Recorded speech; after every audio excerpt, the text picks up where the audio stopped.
My name is Ruth Dennis, Director of Education and Social Services. We are starting Vista Listens, a small counseling center focused on adults and caregivers and transitions. I'm also really excited that we can kind of expand our grief work and our support after. Is one of the toughest things as any caregiver is what happens when care stops? Who are you? And I've been through this personally. I've watched families go through this. I watch our staff go through this every time we lose an elder. What do we do now?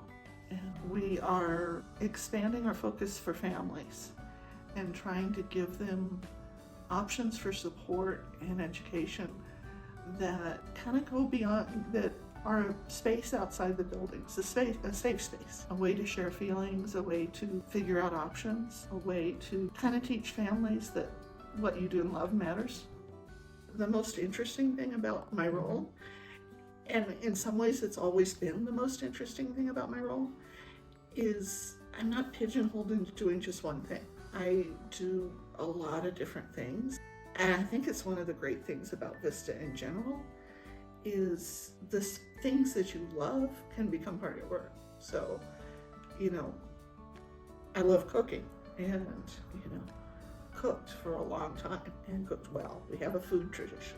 I love people. I also love to get away from people. I love people.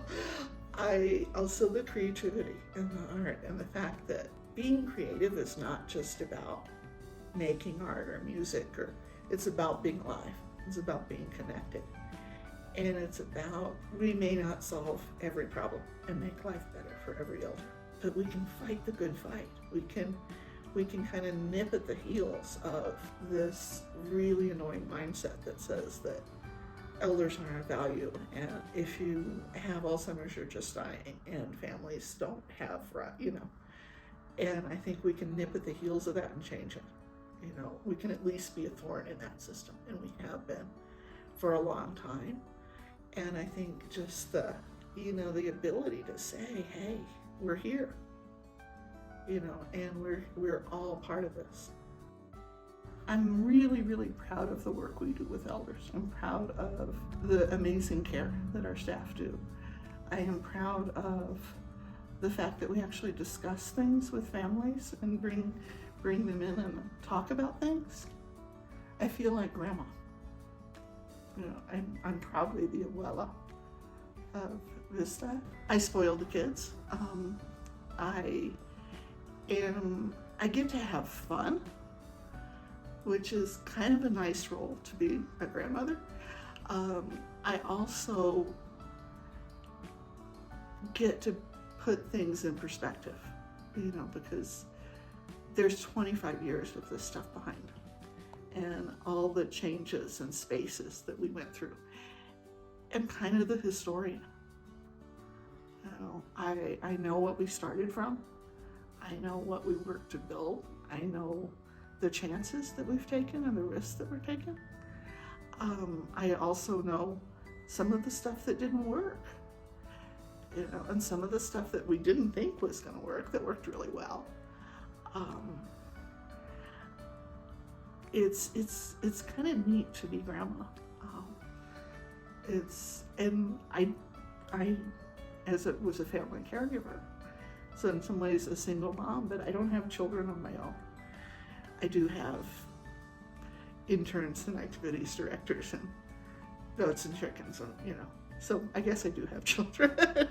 I do a lot of othering in a very different way. I remember Luke saying that our caregivers have a PhD in dementia, and it's true. They get things that I've never seen anybody else get. And, that doesn't take away the fact that this disease is hard. It is hard damn work. It's tough work. But it's also really, really good work. So that's what's interesting, is that, and the other piece is, as somebody who was a family caregiver for a long time, to help build a place that I would have trusted my brother with is huge. you know, and I see it. I was watching a couple visit each other, Sierra, the other day, and realized these two people are part of one another's souls. And just to be witness and presence to that is amazing.